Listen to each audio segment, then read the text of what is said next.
Hello everyone, আসসালামু আলাইকুম।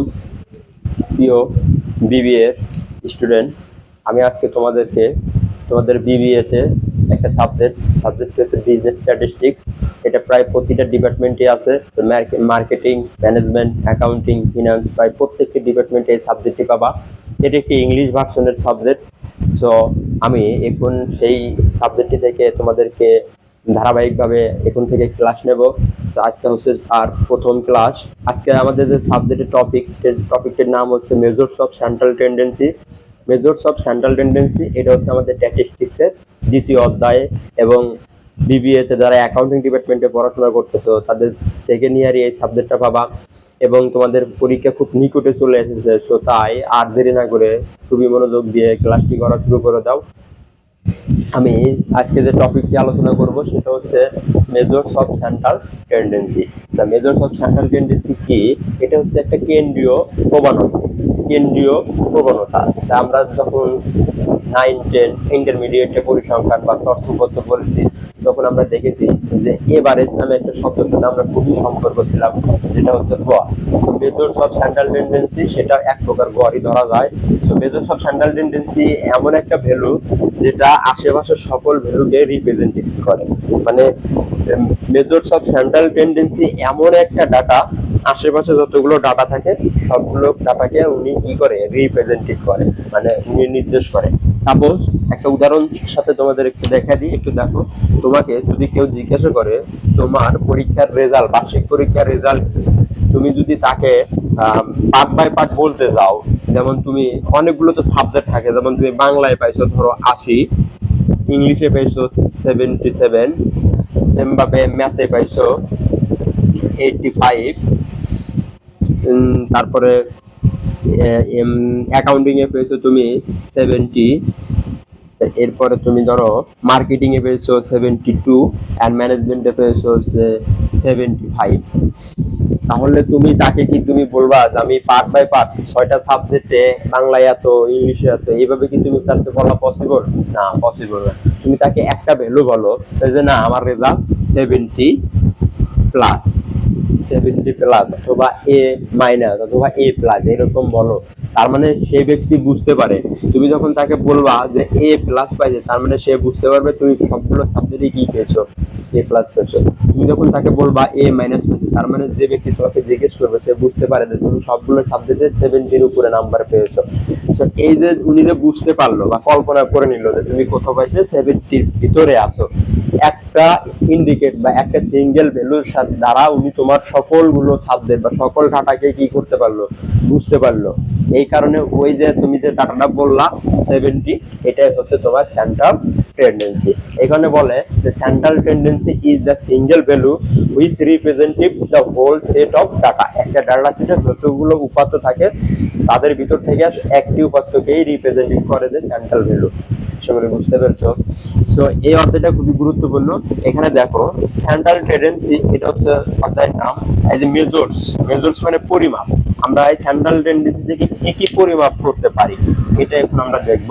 Central tendency থেকে আমরা আমাদের সিলেবাস অনুযায়ী আমাদের কি কি প্রশ্ন আসতে পারে এই অধ্যায় থেকে একটু দেখো। সেন্ট্রাল টেন্ডেন্সি থেকে পরিমাপ করা যায়, প্রথমেই আমাদের চাইতে পারে মিন, মানে গড়।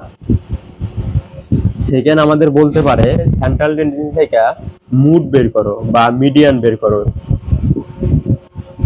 মানে মধ্যক বের করো। থার্ডলি আমাদের বলতে পারে যে সেন্ট্রাল টেন্ডেন্সি থেকে মুড বের করো, মানে কচুরূপ নির্ণয় করো।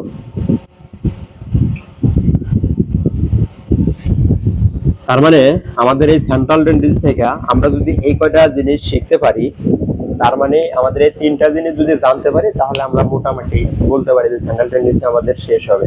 এই কারণে আমি আজকে সেন্ট্রাল টেন্ডেন্সি থেকে তোমাদেরকে মিন পড়াচ্ছি।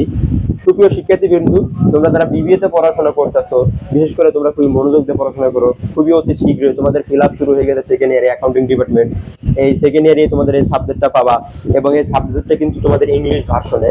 তোমরা হয়তো 9-10 বা লোয়ার ক্লাসে পরিসংখ্যান পড়েছো বা ইন্টারমিডিয়েটে তোমরা পরিসংখ্যান পড়েছো, হুবহু সেম থাকলেও কিন্তু এখন কিন্তু সেই সাবজেক্টটা কি হবে তোমাদের ইংলিশ ভার্সনে। তোমাদের থিওরি হোক এবং সিকিউ হোক, সবগুলো কিন্তু ইংলিশে পড়তে হবে, তোমার অ্যান্সার কিন্তু ইংলিশেই করতে হবে। তো তার মানে আমাদের কয়টা জিনিস শিখবো এই অধ্যায় থেকে? আমরা এই অধ্যায় থেকে টোটালি 3টা জিনিস শিখবো। এই 3টা জিনিসের ভিতর থেকে আমরা বারবার উদাহরণ করব এবং এই মেজর্স অফ সেন্ট্রাল টেন্ডেন্সি থেকে আমি টোটাল 4টা ক্লাস নেব ধারাবাহিকভাবে, এবং এই 4টা ক্লাস এই সপ্তাহ এই উইকে আজকে শেষ, এই উইকে আজকে এই ক্লাসটা নেব এবং নেক্সট উইকে বাকি 3টা ক্লাস নিয়ে তোমাদের এই চ্যাপ্টারটা এই উইকের ভিতরেই শেষ করে দেব। বাকি চ্যাপ্টারগুলো নিয়ে পরবর্তীতে আমরা ধারাবাহিকভাবে আলোচনা করবো। খুব মনোযোগ দিয়ে লেখা এবং তুমি আমার এই লেখাগুলো নোট করতে পারবে। তার মানে আমাদের এই মেজর্স অফ সেন্ট্রাল টেন্ডেন্সি থেকে টোটাল শিখবো কয়েকটা জিনিস? 3টা জিনিস। একটা মিন, একটা হচ্ছে মিডিয়ান, আর একটা হচ্ছে মুড। মিন হচ্ছে গড়, মধ্য, প্রচুর।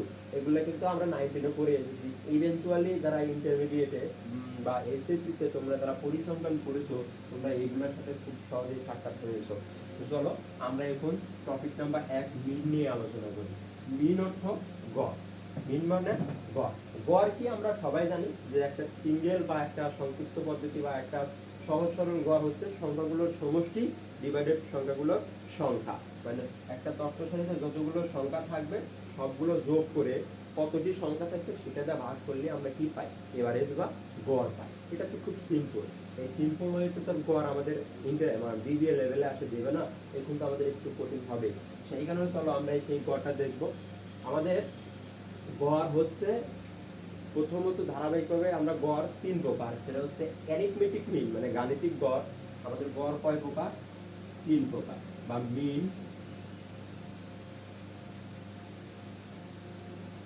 আমরা ইংলিশে লিখি there are 3 kind of mean. Number 1 arithmetic mean মানে গাণিতিক গড়।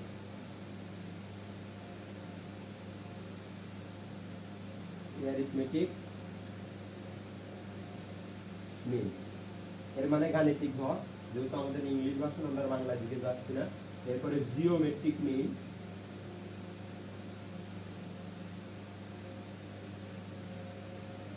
জ্যামিতিক গড়, সেম ভাবে এরপরে আমাদের ছিল হারমোনিক মিন। হারমোনিক মিন মানে হচ্ছে তরঙ্গ গড়।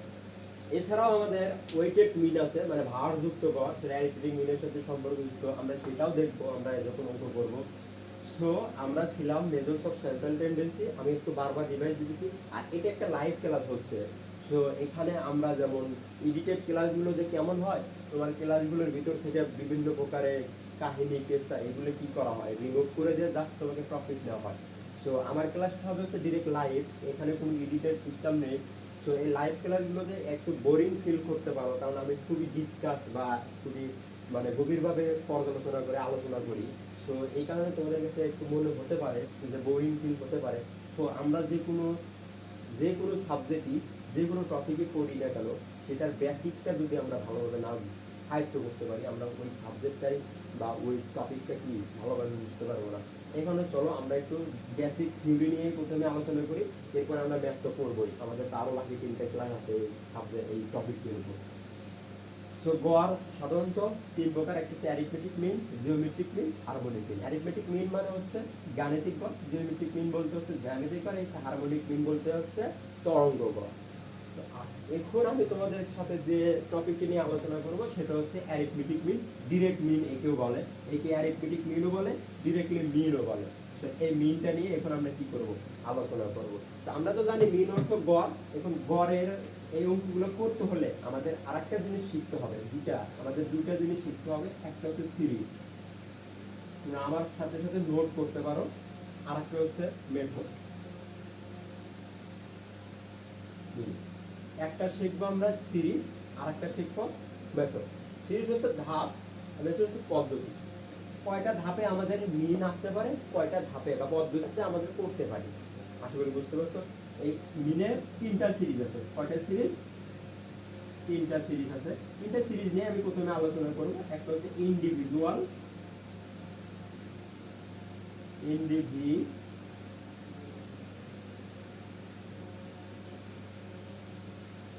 সিরিজ, সেকেন্ডলি যে সিরিজটা সেটা হচ্ছে ডিসক্রিট সিরিজ, ডিসক্রিট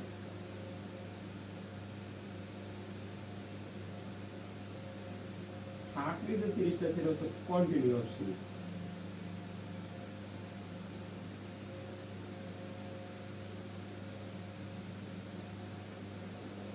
তাহলে কি দাঁড়াচ্ছে, আমরা মিনের দুইটা পদ্ধতি বা দুইটা জিনিস আছে, সেটা হচ্ছে সিরিজ আর একটা হচ্ছে মেথড, একটা হচ্ছে ধাপ আর একটা হচ্ছে পদ্ধতি। তিনটা ধাপে আমাদের মিন বা প্রশ্ন অঙ্ক আসতে পারে, একটা হচ্ছে ইন্ডিভিজুয়াল সিরিজ আকারে, আর একটা হচ্ছে ডিসক্রিট সিরিজ আকারে, আর একটা হচ্ছে কন্টিনিউয়াস সিরিজ আকারে।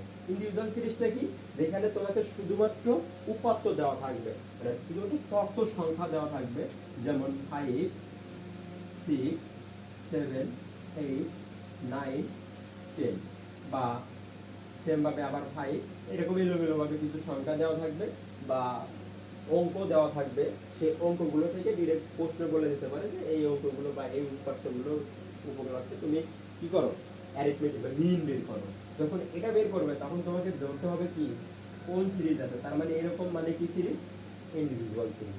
আর ইন্ডিভিজুয়াল সিরিজ থেকে গড় বের করার পদ্ধতি একদম সোজা, যেটা আমরা এর আগেও করেছি। আর ইন্ডিভিজুয়াল সিরিজ থেকে গড় বের করার পদ্ধতি হচ্ছে summation xi divided by n, মানে টোটাল তথ্য সংখ্যাগুলো কি করতে হবে, যোগ করতে হবে, এবং কতটি সংখ্যা আছে সেটা দিয়ে ভাগ করলে আমাদের কি বের হয়ে যাবে, ইন্ডিভিজুয়াল সিরিজের একটা পদ্ধতি বের হয়ে যাবে, মানে একটা পদ্ধতিতে গড় বের করা যাবে। একে বলা হয় হচ্ছে ডিরেক্ট মেথড, একে বলা হয় ডিরেক্ট মেথড। এই দেখো ইন্ডিভিজুয়াল সিরিজ থেকে আমরা দুইটা পদ্ধতিতে অঙ্ক করি। ইন্ডিভিজুয়াল সিরিজগুলো কেমন দেখা যায়, শুধুমাত্র তথ্য সংখ্যা থাকবে, এবং এই সিরিজের দুইটা পদ্ধতি মেথড আছে। এক নাম্বার মেথড হচ্ছে ডিরেক্ট মেথড, দুই নাম্বার পদ্ধতি হচ্ছে শর্টকাট মেথড। শর্টকাট মেথড, এই শর্টকাট মেথডের ফর্মুলাটা কেমন, ফর্মুলাগুলো একটু লিখে নিও। শর্টকাট মেথডের ফর্মুলা হচ্ছে same x bar equal to a plus summation xi divided by n, summation xi divided by n। তার মানে মেইন বলতেছি আমরা ইন্ডিভিজুয়াল সিরিজের গড়ের দুটো মেথড, একটা হচ্ছে ডিরেক্ট মেথড, একটা হচ্ছে শর্টকাট মেথড। শর্টকাট মেথডটা কি, সামি x bar plus a plus summation xi divided by n। এ হচ্ছে এখানে অ্যাজুইম মিন বা কাল্পনিক গড়। যখন আমরা অঙ্ক করব, ম্যাথ করব, তখন তুমি এগুলো খুব ভালোভাবে বুঝতে পারো এবং আমরা বুঝে দেবো। সামেশন হলো সমষ্টি, এক্স আই তথ্য সংখ্যাগুলো বোঝায়, এন দ্বারা হচ্ছে টোটাল কয়টি সংখ্যা আছে সেই সংখ্যাগুলো বুঝাবে। তো চলো এরপরে আমরা ডিসক্রিট সিরিজ নিয়ে আলোচনা করি। যেহেতু আমরা ডিসক্রিট সিরিজটা তাহলে কেমন দেখা যায়, ডিসক্রিট সিরিজ সেম ইন্ডিভিজুয়াল সিরিজের মতন। এখানে আমাদের তথ্য সংখ্যাকে x দ্বারা প্রকাশ করি, সেম ভাবে এখানে আমাদের আরেকটা সংখ্যা থাকবে f, f যে ফ্রিকোয়েন্সি বোঝে। তার মানে আমাদের কেমন দেখাবে, 5 6 8 9 11 এরকমই কি থাকবে সংখ্যা বা অঙ্ক দেওয়া থাকবে। পাশাপাশি এদের প্রত্যেকটার জন্য এক একটা ফ্রিকোয়েন্সি দেওয়া থাকবে, যেমন 5 3 6 2, আবার 5 আবার 3 সেম ভাবে 1। তাহলে আমাদের ডিসক্রিট সিরিজটা কেমন, সিঙ্গেল তথ্য থাকবে, পাশাপাশি তার সাথে ফ্রিকোয়েন্সি থাকবে। ফ্রিকোয়েন্সিটা কি জিনিস, এটা যদি তোমরা না বোঝো তাহলে পারবা না। ফ্রিকোয়েন্সি আমরা জানি গণসংখ্যা, ফ্রিকোয়েন্সি অর্থ হচ্ছে গণসংখ্যা, বাট এই গণসংখ্যাটা কেমনে কি কাজে লাগে সেটা যদি আমরা না বুঝতে পারি তাহলে তুমি বুঝতে পারবা না। আচ্ছা দেখো, আমাদের সাবজেক্টের নাম স্ট্যাটিস্টিক্স। স্ট্যাটিস্টিক্স কিন্তু কোনো নির্ভরযোগ্য তথ্য না। স্ট্যাটিস্টিক্স মানে যদি তুমি স্ট্যাটিস্টিক্সের কোনো বা অঙ্ক নিয়ে বা কোনো সংখ্যা নিয়ে তুমি নির্ভরশীল, একদম 100% নির্ভরশীল মনে করো, তাহলে তোমার ভুল। স্ট্যাটিস্টিক্স মানে পরিসংখ্যান, পরিসংখ্যান কখনো 100% শিওর হতে পারে না, এটা অলওয়েজ সম্ভাবনা, এটা অলওয়েজ কি সম্ভাবনা, মানে এটা হতে পারে। আমরা পরিসংখ্যান মানেই জানি যে এটা হতে পারে, 100% যে এটা ধ্রুব সত্যি যে এটা হবেই, এটা যদি মনে করো তাহলে ভুল। তাহলে এই ফ্রিকোয়েন্সিটা কি জিনিস, সাপোজ ধরো তোমার বয়স হচ্ছে, বা তুমি আজকে সকাল 5টা থেকে দুপুর 3টা, সকাল ভোর 5টা থেকে দুপুর 3টা পর্যন্ত, এর ভিতরে তুমি কত ঘন্টা পড়াশোনা করেছো, কত ঘন্টা মানে খেলাধুলা করেছো, এবং কত ঘন্টা ঘুমাইছো। একটা নির্দিষ্ট সিকোয়েন্স দেওয়া আছে কি ভোর 5টা থেকে বিকেল দুপুর 3টা পর্যন্ত তুমি কত ঘন্টা পড়াশোনা করেছো। সাপোজ 3 ঘন্টা তুমি পড়াশোনা করেছো, তাহলে 3 ঘন্টা হবে তোমার এই রেঞ্জের ভিতরকার ফ্রিকোয়েন্সি বা গণসংখ্যা। সেম ভাবে তুমি কত ঘন্টা খেলাধুলা করছো, সাপোজ 1 ঘন্টা খেলাধুলা করেছো, তার মানে এই 1 ঘন্টাটাই হবে তোমার এই 5টা থেকে 3টার ভিতরে কি ফ্রিকোয়েন্সি বা গণসংখ্যা। সেম ভাবে তুমি এর ভিতরে ঘুমাইছো 1 ঘন্টা, তাহলে এই 1 ঘন্টাটা হবে হচ্ছে তোমার এই রেঞ্জের ভিতরে ফ্রিকোয়েন্সি। তো ফ্রিকোয়েন্সি কি আশা করি বুঝতে পেরেছো। সো ডিসক্রিট সিরিজে কি থাকবে, তথ্য সংখ্যাও থাকবে, পাশাপাশি ফ্রিকোয়েন্সি থাকবে। এখান থেকে আমরা কি ফর্মুলা পাবো, আমাদের মেথড কয় প্রকার, এই 2 প্রকার। আমাদের এখান থেকেও 2টা মেথড আছে, একটা হচ্ছে ডিরেক্ট মেথড আর একটা হচ্ছে শর্টকাট মেথড। উপরে আমরা লিখছি আর লিখলাম না বারবার।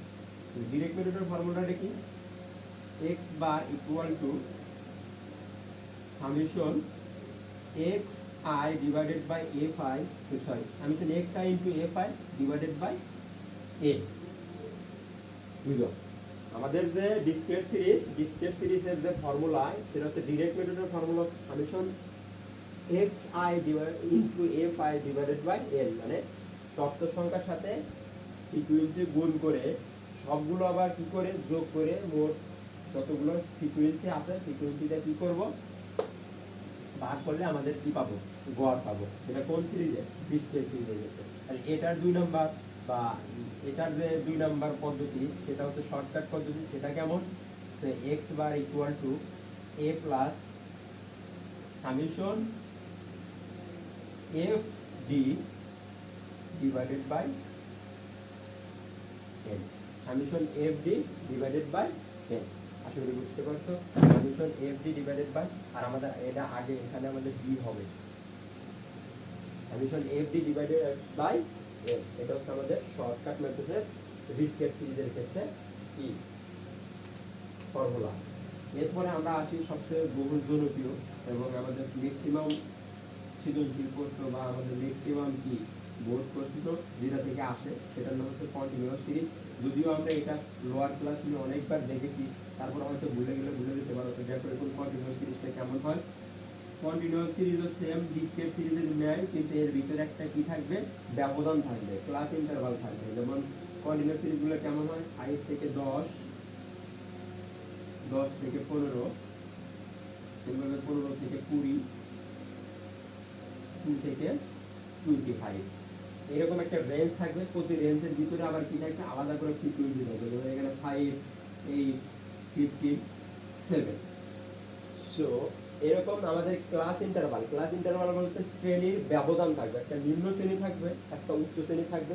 এই 2টা শ্রেণীর ব্যবধানের ভিতরে কতটি ফ্রিকোয়েন্সি আছে বা গণসংখ্যা আছে এরকম বোঝালো। তার মানে এরকম যখন আমরা দেখবো এবার এটা হচ্ছে আমাদের কন্টিনিউয়াস সিরিজ। এরকম সিরিজ থেকে আমাদের কয়টা ফর্মুলা হবে, এই মেথড দুইটা মেথড হবে। 1 নাম্বার মেথড হচ্ছে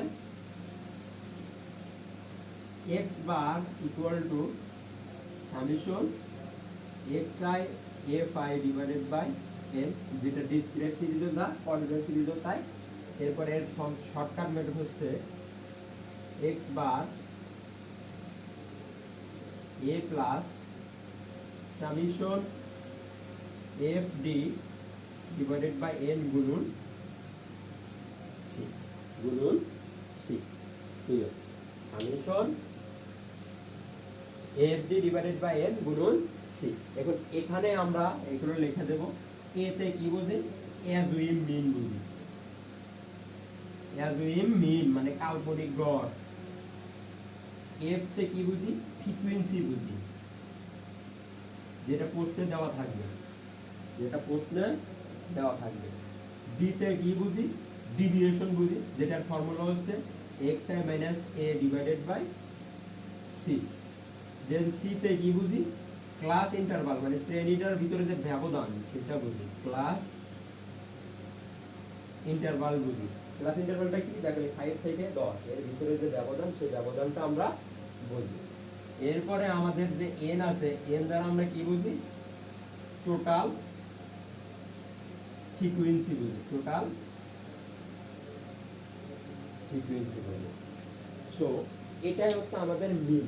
আমাদের যে চার্টটা যেগুলো আমি লিখছি, এই চার্টটা যদি তোমার খাতায় ক্যালকুলেট মানে নোট করা থাকে, তাহলে তুমি মিন সম্পর্কে যে কোনো অঙ্ক যদি আসে তুমি খুব সহজেই কি করতে পারবা, করতে পারবা। কারণ মিন সম্পর্কে সূত্র কয়টা তাহলে হলো, মোট টোটাল কয়টা সূত্র হলো বা ফর্মুলা হলো, 6টা। 1টা 2টা 3টা 4টা 5টা 6টা। এই 6টা ফর্মুলা যদি আমরা ভালোভাবে মুখস্থ রাখতে পারি, আমাদের এই স্ট্যাটিস্টিক্সের যে মিন থেকে যে কোনো যদি অঙ্ক আসে আমরা খুব সহজেই করতে পারবো। সেটা যে সিরিজই আসে। সিরিজ কয় প্রকার? 3 প্রকার। তাহলে চলো আমরা আবার একটু রিভাইজ দিই। আমরা পড়তেছি মিন। মিনের দুইটা ধাপে অঙ্ক পাই, একটা হচ্ছে পদ্ধতি আর একটা হচ্ছে সিরিজ। সিরিজ হচ্ছে ধাপ। এখানে আমরা 3টা ধাপ পাই। একটা হচ্ছে ইন্ডিভিজুয়াল সিরিজ বা ব্যক্তিগত ধাপ, একটা হচ্ছে ডিসক্রিট সিরিজ, একটা কন্টিনিউয়াস সিরিজ। ইন্ডিভিজুয়াল সিরিজের দুইটা ফর্মুলা, একটা হচ্ছে summation xi divided by n, আর হচ্ছে a plus summation d divided by n। এইভাবে ডিসক্রিট সিরিজের দুইটা ফর্মুলা হচ্ছে সামেশন xi গুণন fi divided by n, a plus summation fb divided by n। Continuous series, continuous সিরিজের সেম ভাবে দুইটা ফর্মুলা, একটা হচ্ছে সামেশন xi গুণন into fi divided by n, যেটা হচ্ছে ডিসক্রিট সিরিজের ন্যায়। আরেকটা ফর্মুলা হচ্ছে summation a plus summation fd divided by n গুণন c। এখানে অতিরিক্ত একটা c আছে। সিটা কি? সিটা হচ্ছে দুইটা শ্রেণীর মাঝখানকার ব্যবধান। আশা করি তোমরা খুব সহজেই আমাদের এই ফর্মুলাটা বুঝতে পেরেছো। ফ্রিকোয়েন্সি কি সেটা বুঝতে পেরেছো, সিরিজ কি সেটা বুঝতে পেরেছো, সেন্ট্রাল টেন্ডেন্সি কি এটাও বুঝতে পেরেছো। তো চলো এখন আমরা এই সবগুলোর ন্যায় একটা উদাহরণ করব। একটা কি করব? উদাহরণ করব। তো এখন আমি এটা বুঝে দিলাম।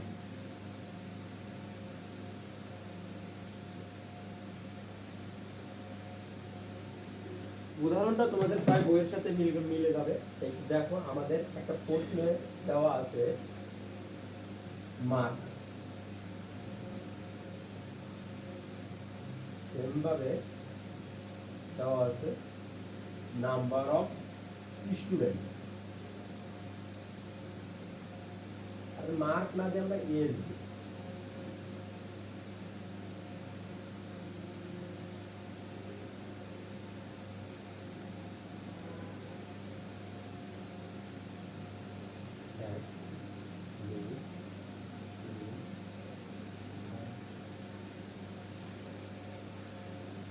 দেখো এখানে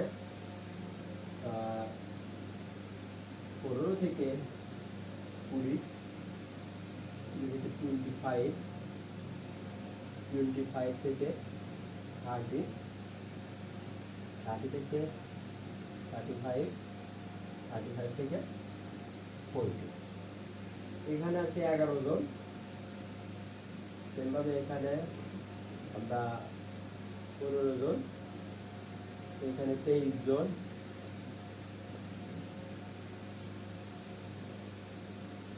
এখানে হচ্ছে 8 জন, সেমভাবে এখানে আমাদের হচ্ছে 5 জন। তার মানে 15 থেকে 20 বছর বয়সে স্টুডেন্টের সংখ্যা হচ্ছে 11 জন, 20 থেকে 25 বছর বয়সে স্টুডেন্টের সংখ্যা হচ্ছে 15 জন, 25 থেকে 30 বছর বয়সের স্টুডেন্টের সংখ্যা হচ্ছে 23 জন। এরকম আমাদের একটা বুদ্ধিবোধে এরকম আমাদের প্রশ্ন আছে। তো এই প্রশ্ন থেকে আমরা কি করব? সমাধান করব। সমাধান করতে বলছে, সেটা হচ্ছে রিকোয়ারমেন্ট 1, ক্যালকুলেট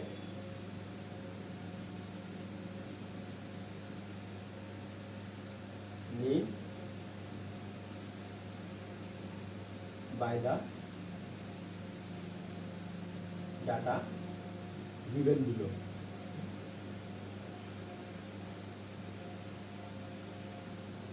নিচে ডাটাগুলোর ভিতর থেকে ক্যালকুলেট করো। কি ক্যালকুলেট করো? মিন করো। এখন দেখো মিনের তো দুইটা পদ্ধতি আছে, একটা হচ্ছে শর্টকাট, একটা হচ্ছে ডিরেক্ট। তোমাকে কি বলে দিছে কোন পদ্ধতি করতে হবে? প্রশ্নে শুধু বলছে মিন করো। তাহলে তো মিন করতে বলছে কিন্তু আমাদের বলে জানাই, তার মানে এটা খুব সোজা। আমরা দুটা মেথডে যে কোনো একটা মেথড ব্যবহার করে আমরা কি করতে পারবো? অঙ্কটা সমাধান করতে পারবো। তো চলো এটা আগে দেখি কোন সিরিজ। সিরিজটা যদি না চিনি তাহলে কি তুমি অঙ্কটা করতে পারবা? সিরিজটা দেখে আমরা দেখতেছি আমাদের ক্লাস ইন্টারভাল দেওয়া আছে, ক্লাস ফ্রিকোয়েন্সি দেওয়া আছে। তার মানে এটা কি? এটা কন্টিনিউয়াস সিরিজ। তো কন্টিনিউয়াস সিরিজ থেকে অলওয়েজ যদি অঙ্ক আসে, আমি বিচার করি তোমাদেরকে সাজেস্ট করি তোমরা অলওয়েজ শর্টকাট মেথডটা অঙ্ক করো। যে অঙ্কটা খুবই ছোট হবে, তোমাদের হিসাবে খুবই সহজ হবে, বাট তোমরা যদি ডিরেক্ট মেথডে করো কোনো সমস্যা নেই, কিন্তু অঙ্কটা অনেক ফলাফল অনেক বড় হবে। তো হিসাব করতে তোমাদের ক্যালকুলেটর ব্যবহার করা লাগবে না। এই কারণে আমি অনেক সাজেস্ট করি তোমরা শর্টকাট মেথড করো। চলো এখন আমরা এটা সমাধান করে নেব সলিউশন।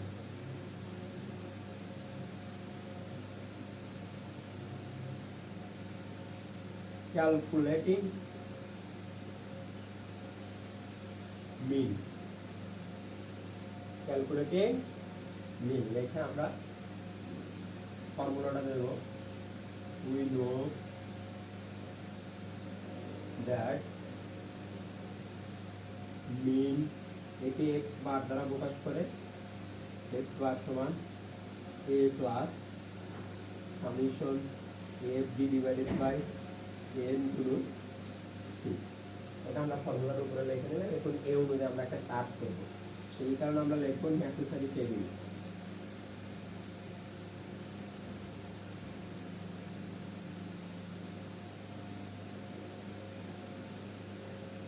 নেসেসারি টেবিল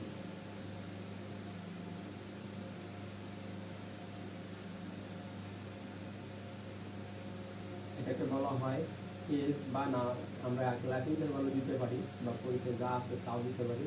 কেস মানে বয়স কয়টা, একটা দুটা তিনটা চারটা পাঁচটা আছে, তো পাঁচটা ঘর দেবো। 1 2 3 4 5।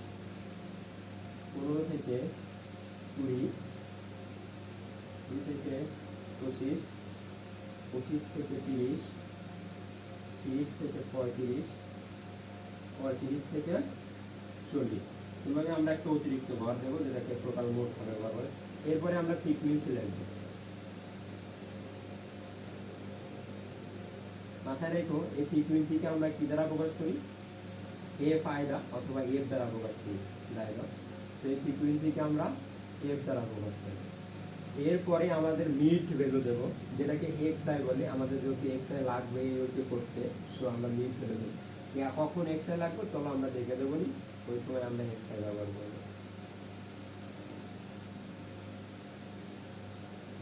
মিড ভ্যালুটা কেমনে বের করবো, মিড ভ্যালু বের করার একটা ফর্মুলা আছে, আমি নিচে লিখে দিচ্ছি বা এই জায়গায় লিখে দিচ্ছি।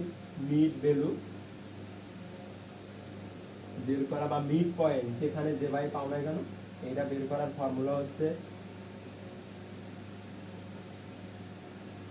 LV plus HV divided by 2। LV তে ধরা হয় low value, lowest value, lowest value, lowest value. HV তে বলা হয় হাইয়েস্ট ভ্যালু।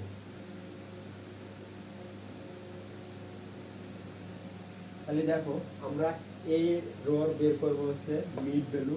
তো আগে আমরা ফ্রিকুয়েন্সিটা বসে নিই 11, 15, 23, 8, 5। এই রোর বসাবো আমরা। তাহলে এই রোর লোয়েস্ট ভ্যালু কত, 15, হাইয়েস্ট ভ্যালু কত, 20, মিডলে কি আছে প্লাস, প্লাস 5 দেবো কয় দিয়ে 2, 15 20 5 কত 35, ভাগ দেবো কয় দিয়ে 2 দিয়ে। 17 2 34, তাহলে 17 পয়েন্ট কত হবে 5, 17.5। আশা করি বুঝতে পেরেছো। সেমভাবে পরেরটা বের করো। তো 5 যোগ করে দিলে হবে 22.5, 27.5, 32.5, সেমভাবে 37.5। আমাদের কি পাইলাম, এস ফ্রিকুয়েন্সি একটা প্রশ্নই আছে। আমরা এরপরে অতিরিক্ত একটা শর্ট করলাম মিড ভ্যালু। কেন করলাম এটার প্রয়োজন আছে, আমরা একটু পরে যেটা দেখবো। এরপরে যখন আমরা মিড ভ্যালু পাবো, মিড ভ্যালু পাওয়ার পরে আমাদের ডির মানটা বের করতে হবে। ডির মান যদি না বাড়ায়, তাহলে আমরা এফ এর মান যেহেতু আছে, এফ এর সাথে ডি গুণন করতে হবে। তার মানে আমার এফ আছে শুধু নাই ডি, এন তো আমরা পেয়ে যাবো। এন হচ্ছে টোটাল নাম্বার অফ ফ্রিকুয়েন্সি। তাহলে টোটাল নাম্বার অফ ফ্রিকুয়েন্সি কত হয় একটু ক্যালকুলেশন করো। 11 যোগ 15 যোগ 23 যোগ 8 and 5, 62। Total number of frequency 62। তার মানে আমরা এন এর মান পাইছি, সির মান হচ্ছে শ্রেণী ব্যবধান, এর ভিতরে ব্যবধান হচ্ছে 5, সির মানও পাইছি। এর মান অ্যাজুম মিন, দেখি ভিতরে ভিতরে আমরা বের করবো। এফ এর মান আছে, এই যে ফ্রিকুয়েন্সি, এন্ড ডির মান। এখন আমরা আগে ডির মানটা বের করি। তাহলে ডি এর মানটা এখানে আমরা ডি লিখবো, ডি লিখে ডি এর মান বের করার যে ফর্মুলা সেটা লিখে দেবো, xi divided by xi minus a divided by c, এটাকে ডি এর মান বলছি। এখন তো বুঝতে পারছো কি কারণে xi এর মানটা আমরা বের করছি বা মিড পয়েন্ট বা মিড ভ্যালু আমরা কেন বের করেছি। বের করার কারণ হচ্ছে আমাদের ডি এর মান বের করার কারণ, কারণ প্রতিটা মিড ভ্যালু থেকে আমাদের a এর মানটা বিয়োগ করে ব্যবধান দ্বারা যদি আমরা কি করি, গুণ করি, এটি ভাগ করি, তাহলে আমরা খুব সহজেই ডি এর মান বের হয়ে যাবে। তাহলে এখানে xi কত আছে, প্রথম রো 17.5 মাইনাস a, এর মানটা কই পাবো, এর মানটা এখন আমরা বের করব। আমরা যখন ফর্মুলা লিখছিলাম তখন আমরা a সমান লিখে দিয়েছিলাম অ্যাভারেজ মিন, যেটাকে বলা হয় কাল্পনিক গড়। কাল্পনিক গড় বা কাল্পনিক নাম্বার যেটাই বলো, সেটা বের করার একটা সূত্র আছে। তোমার যে এইখানে যতগুলো ফ্রিকোয়েন্সি বা যতগুলো শ্রেণী ব্যবধান থাকবে সবগুলোকে আমরা আগে গুণে নেব সুন্দর করে। তো মাথায় রাখো, একটা দুটা তিনটা চারটা পাঁচটা যেহেতু আছে, তাহলে এর ঠিক মাঝখান দিকটাই হবে হচ্ছে কি x এর মান। তাহলে এটাকে মাঝখান বের করবো কেমনে, উপর থেকে যদি দুইটা বাদ দিই, নিচ থেকে যদি আমরা দুইটা বাদ দিই, তাহলে অটোমেটিক্যালি একটা থাকে, সেটা বরাবর, এইটা বরাবর x এর যে ভ্যালু সেটাকে বলা হয় a এর মান। আশা করি বুঝতে পেরেছো। আমাদের যে ফ্রিকোয়েন্সি থাকবে, ফ্রিকোয়েন্সিকে দুইটা ভাগে ভাগ করব, ভাগ করে যে মাঝখানে যে সংখ্যাটা থাকবে সেটাকে বলা হয় x এর মান। এখন যদি এটা জোড় সংখ্যা থাকে, তাহলে দেখো জোড় সংখ্যা যদি থাকে তাহলে সেটা তুমি কিভাবে বের করবে, একটা দুটো তিনটে চারটা পাঁচটা ছয়টা, যদি জোড় থাকে তুমি সেটা কিভাবে বের করবা, উপর থেকে দুটা বাদ দিলাম, নিচ থেকে দুটা বাদ দিলাম, অবশিষ্ট তো আরো দুইটা থাকে, তাহলে সেটা কিভাবে বের করবো আমরা। অবশ্যই এটা ফ্রিকোয়েন্সি খুঁজবো, দুইটা ফ্রিকোয়েন্সির ভিতরে দেখবো কোন ফ্রিকোয়েন্সিটা একটু বড়, সেই ফ্রিকোয়েন্সিটা বরাবর এক্স এর যে ভ্যালু থাকবে সেটাকে বলা হয় এর মান। আপনি বুঝতে পেরেছো? এরকম অঙ্ক যখন আমরা করি তখন আরো ভালোভাবে আমরা বুঝতে পারবো। আমরা এখন বের করি, এর মান তো পেয়ে গেছি, এর মান কত, 27.5 ডিভাইডেড বাই কত, সি, এর মান কত 5। আচ্ছা দেখো 17.5 থেকে 27.5 যদি বিয়োগ দিই তাহলে -10 থাকে, -10 এর ভিতর থেকে আমরা যদি 5 দা ভাগ দিই তাহলে -2 হয়। তার মানে আমাদের এখানে आंसर কত, -2। সেম ভাবে 27.5 এর ভিতর থেকে যদি 22.5 থাকে, তাহলে এখানে যদি আমাদের এর পরের সংখ্যা হচ্ছে 22.5 থেকে, তাহলে এখানে থাকে আমাদের হচ্ছে 5, মানে -5 ভাগ হলো 5 দেয়া, এটা গেলে -1 থাকে, তো -1। এরপরে 27 সাথে মিলে গেলে 0 +1 +2। আচ্ছা, এটার একটা শর্টকাট ওয়ে আছে, এইভাবে যদি ক্যালকুলেশন করে না বের করতে পারো, তোমরা শর্টকাট ওয়ে ব্যবহার করে বের করতে পারবে। যে ঘরে এ পাবা ওই ঘর বরাবর 0 হবে, উপর দিক পর্যায়ে তুমি -1 -2 -3 এভাবে উঠে যাবে, নিচের দিক প্লাস আকারে মানে পজিটিভ আকারে মানগুলো নামবে। আশা করি বুঝতে পেরেছো। সো আমরা এফ পেলাম, ডি পেলাম, এফ এবং ডি কি অবস্থায় আছে, বলে এর মাসে কিছু না, মানে গুণ অবস্থায় আছে। তাহলে আমরা এখন এফ এবং ডির মানটা বের করি, তাহলে আমাদের এফ ডি, এফ ডির মান বের করলে আমাদের অঙ্ক হয়ে যাবে, তো আমাদের সলভ করা সম্পূর্ণ লাগবে না। তো এফ ডির মানটা বের করার জন্য আমরা এফ আর ডি কি করবো, গুণ করে দেব। তাহলে ডি হচ্ছে -2, এফ হচ্ছে 11, তাহলে 11 দুগুণা -22, 15 -1 তাহলে -15 হচ্ছে 15, জিরোর সাথে যাহা গুণ দেবো অ্যান্সার কি হবে, 2 হবে। 8 8 8, 5 দুগুণা 10। এখন অ্যান্সারটা কিভাবে নামাবো, এই জায়গায় আমাদের কি হবে, সামেশন এফ ডি, সামেশন হচ্ছে যোগফল, তাহলে এটা যোগফলকে আমরা করবো মাইনাস আলা আগে, মাইনাসের উপরে এটাকে যোগ করি, তাহলে 22 আর 15 হচ্ছে 37, মানে -37, কারণ এর সামনে মাইনাস আছে, এর সামনে মাইনাস আছে, -37 আর এখানে 18 +18, তাহলে অ্যান্সার কিন্তু মাইনাস চিহ্ন বড়। তাহলে 35-এর ভিতর থেকে যখন আমরা 18 বাদ দেবো, 35-এর ভিতর থেকে যখন আমরা 18 বাদ দেবো তখন অ্যান্সার হবে 19। তো এটার অ্যান্সার কত, 19। সো আমাদের নেসেসারি টেবিল শেষ, টেবিলের কাজ শেষ, এখন আমরা ফর্মুলায় সূত্রটা বসে অঙ্কটা করব। তো চলো এখন আমরা ব্যাখ্যা করি। সো আমি টেবিলটা বসে দিলাম, আমাদের অ্যান্সারটা মনে আছে যে সামেশন এফ এর মান -19, এন 62, এই তো এই দিক লাগবে। তো এখন আমি টেবিলটা মুছে দিয়ে এখানে ফর্মুলা বরাবর কি করে দেবো, অঙ্কটা করে দেবো। তো তোমাদের কাজ থাকবে নিচে সেম ভাবে আবার কি লেখা ফর্মুলা লেখা লেখা জাস্ট মানটা বসাও। এখানে মান এর মান পাইছিলাম কত, এর মান পাইছিলাম হচ্ছে 27.5। দেখো আমাদের এর মান 27.5 পাইছিলাম। এরপরে সামেশন এফ এর মান পাইছি -19, এন এর মান পাইছি হচ্ছে 62, সি এর মান হচ্ছে 5। 27.5 প্লাস যদি গুণন দিই 5 কে 19 দ্বারা, তাহলে 19 গুণন 5 95, তাহলে -95 ভাগ 62। 27.5 প্লাস মাইনাসে মাইনাস, বুঝলো, এই প্লাস এই মাইনাসে মাইনাস, তাহলে 95 ভাগ 62, আর যদি 1.53, 1.53, তো 1.53, তো এখন আমরা 27.5 এর ভিতর থেকে যদি 1.53টা বিয়োগ করি তাহলে একটু অ্যান্সার নামে আমাদের 25.97। এটাই আমাদের মিল, এটাই আমাদের কাজ হয়ে গেছে। সুপ্রিয় শিক্ষার্থীবৃন্দ, আশা করি অঙ্কটা তোমাদের খুবই ভালো লেগেছে বা ভিডিওটা তোমাদের খুবই ভালো লেগেছে। তো তোমরা এইভাবে অঙ্কটা উদাহরণ সহকারে উঠাও এবং ধারাবাহিকভাবে আমার ক্লাসগুলো দেখতে শুরু করে দাও। নেক্সট দিন আমরা এই অ্যারিথমেটিক মিল সম্পর্কে আরও বিস্তারিত এবং আরও অনেকগুলো উদাহরণ সম্পর্কে আলোচনা করব এবং তোমাদের বোর্ড কোশ্চেনগুলো করে দেওয়ার চেষ্টা করব। এগুলো ক্লাসগুলো আমি ধারাবাহিকভাবে নেব। তোমরা যদি রেগুলার ক্লাসগুলো দেখো, আশা করবো যদি ভিডিওটি ভালো লেগে থাকে তাহলে আমার ফেসবুক পেজ এবং ইউটিউব চ্যানেলটি সাবস্ক্রাইব করো। Thank you.